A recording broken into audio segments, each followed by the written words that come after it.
എന്തോ കടിച്ചാ പൊട്ടാത്ത സയൻസാ, അതെനിക്കറിയില്ല. അല്ല, അവരിങ്ങളെ പറ്റിക്കുകയാണ്. നിങ്ങൾക്ക് അറിയും, ഉപ്പാക്ക് അറിയും. ആ വാങ്ങുക, മൊബൈൽ പഠിക്കാൻ ഒരു കോളേജിലും പോകണ്ട. ഇല്ലെങ്കിൽ നിങ്ങളുടെ സുഹൃത്തിനോട് പോയിട്ട് അല്ലെങ്കിൽ ഒരു കടയിൽ പോയി ചോദിച്ചാൽ മതി, എങ്ങനെ ഇതിന്റെ മെനു ഒന്ന് ഓപ്പറേറ്റ് ചെയ്യാം, ഇതിൽ വന്ന കോളും പോയ കോളും എങ്ങനെ എടുക്കും, ഇതിലെ ചിപ്പുകളൊന്ന് ഊരിയെടുത്ത് എന്റെ കമ്പ്യൂട്ടറിൽ ഒന്ന് ഇട്ട് വെക്കാം മോനെ, കുരുത്തക്കേടിന്റെ മോൻ കാട്ടിയിട്ടുണ്ടോ ഒന്ന് നോക്കാനാണ്. എന്താ നമ്മുടെ വാപ്പമാർക്കൊന്ന് ചോദിച്ചാല്, അത് പെൺകുട്ടികളായാലും ആൺകുട്ടികളായാലും ഒരു പരിശോധന, ഒരു മിന്നൽ പരിശോധന വീട്ടിൽ നിർബന്ധമാണ്. അത്രയും വഷളായിക്കൊണ്ടിരിക്കുകയാണ്. നമ്മളെ കുട്ടി നിരപരാധിയായിരിക്കും. ഇവനെ ഏൽപ്പിക്കുന്ന ചിപ്പുകൾ പല കുട്ടികളുമായി ബന്ധമുള്ള കുട്ടിയാണ് നമ്മുടെ കുട്ടി. ആ കുട്ടിക്ക് മറ്റേ കുട്ടി കൊടുക്കും. പണ്ടൊക്കെ ഒരു സീഡി വലിച്ചുകൊണ്ടാ വലിയ ബുദ്ധിമുട്ടായിരുന്നു. അവന്റെ ബാഗിൽ അങ്ങനെ നിറഞ്ഞു നിൽക്കുന്നത് കാണും.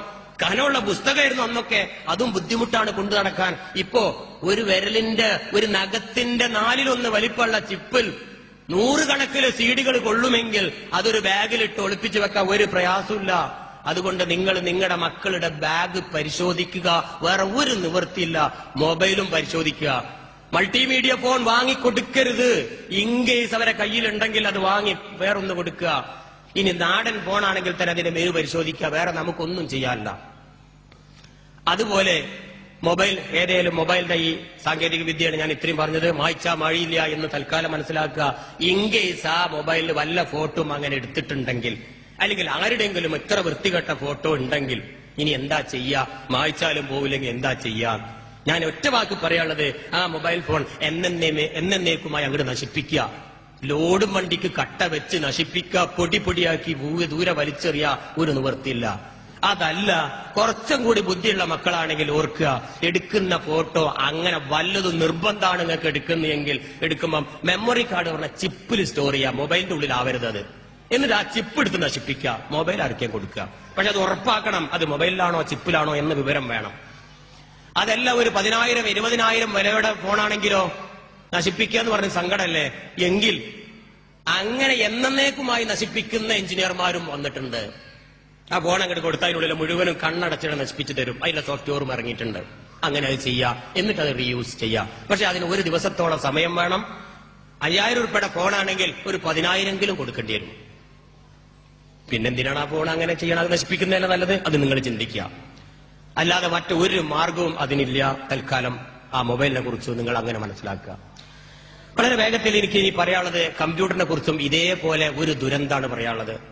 ഈ മൊബൈൽ ഫോണിന്റെ ഈ കഥ ഞാൻ ഈ കഴിഞ്ഞ 2 മാസങ്ങൾക്ക് മുമ്പ്, കഴിഞ്ഞ മാസം ദുബായിലെ കുറെ മലയാളി സമാജവുമായി ബന്ധപ്പെട്ട് അവിടെ ഒരു ക്ലാസ് കൊടുത്ത സമയത്ത് അതിലെ ഒരു ദീനിയായ ഒരു മനുഷ്യൻ വന്നിട്ട് പറയാണ്, എന്തെങ്കിലും നിവൃത്തിയുണ്ടോ ഞാൻ ആ വിറ്റ ഫോണിന്റെ ഡാറ്റ ഒന്ന് എന്നേക്കും നശിപ്പിക്കാനും? അയാൾ എന്നോട് വന്ന് ചോദിച്ചതാണ്. 2 ദിവസം ഭക്ഷണം കഴിച്ചിട്ടില്ല അത്രേ, ഉറക്കൊക്കെ പോയി. കാരണം നിങ്ങൾക്ക് എന്നെ ഇപ്പൊ മനസ്സിലായിട്ടുണ്ടാവും, ഇത് ഓരോരുത്തരുടെ ഒരാളുടെ കഥയല്ല, 1000 പേരുടെ കഥയാണ്. അതുകൊണ്ട് സൂക്ഷിക്കുക. ഈ ക്യാമറയിൽ വലിയൊരു ദുരന്തം ഒളിഞ്ഞു കിടപ്പുണ്ട്. ഇനി ഞാൻ പറയാൻ പോകുന്നത് കമ്പ്യൂട്ടറിനെ കുറിച്ചാണ്. കമ്പ്യൂട്ടർ എല്ലാവർക്കും അറിയാം, നല്ലൊരു സാധനമാണ്. ഒരു വലിയൊരു സംഭവമാണ് ഇന്ന് കമ്പ്യൂട്ടർ. ഒരു വീട്ടില് ഒരു വലിയൊരു ഹാളിൽ അതിങ്ങനെ അലങ്കരിച്ച് വെക്കുന്നത് വലിയൊരു സംഭവമാണ്. അതുകൊണ്ടുള്ള ഗുണം എന്താണ്? ആ കമ്പ്യൂട്ടർ ഉപയോഗിച്ച് നമ്മുടെ ഗൾഫിലുള്ള ഭർത്താവായിട്ട് കണ്ടു സംസാരിക്കുക, ഭയങ്കര രസമാണ്. അല്ലെങ്കിൽ മണിക്കൂറുകളോളം സംസാരിക്കുക, അതിനപ്പുറം രസമാണ്. എന്നാൽ ഭർത്താവ് അങ്ങ് ദുബായിൽ 2-3 വർഷമായി, പാവത്തിന് തിരിച്ചു വരാൻ നിവൃത്തിയില്ല, ടിക്കറ്റിന് പൈസയില്ല, നല്ല പണിയില്ല. ഭാര്യ കല്യാണം കഴിച്ച് 6 മാസം കഴിഞ്ഞ് അങ്ങോട്ട് പോയതാണ്. പാവം ഇവളാണെങ്കിൽ ഇവിടെയും കഷ്ടപ്പാട് ഒരു നോക്ക് കാണാൻ ഉറപ്പാണ്.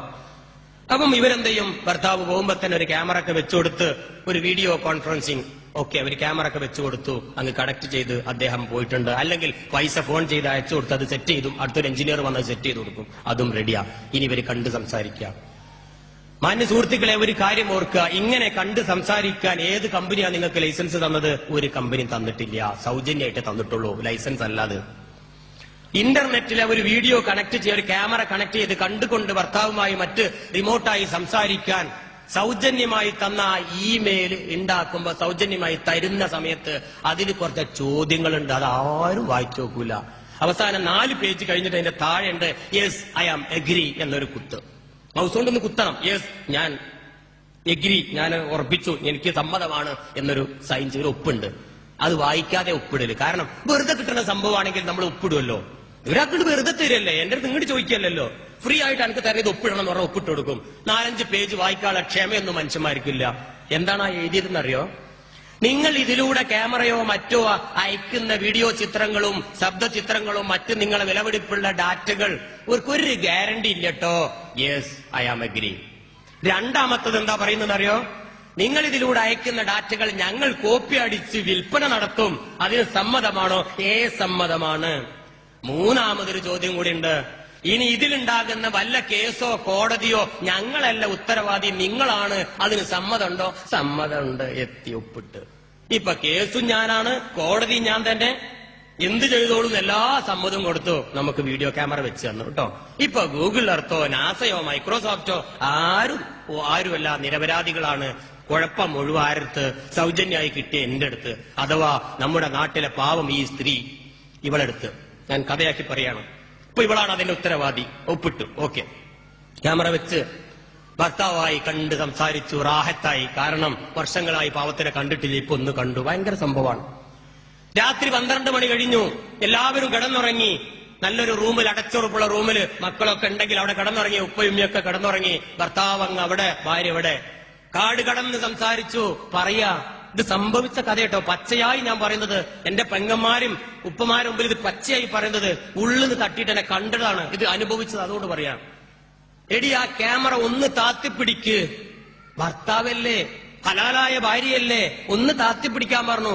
ആ ക്യാമറ അവൾ ഒന്ന് താത്തി, വീണ്ടും താഴ്ത്തി, താവോളം താഴ്ത്തി. റാഹത്തായി, രണ്ടാൾക്കും റാഹത്തായി. അവര് കിടന്നുറങ്ങി.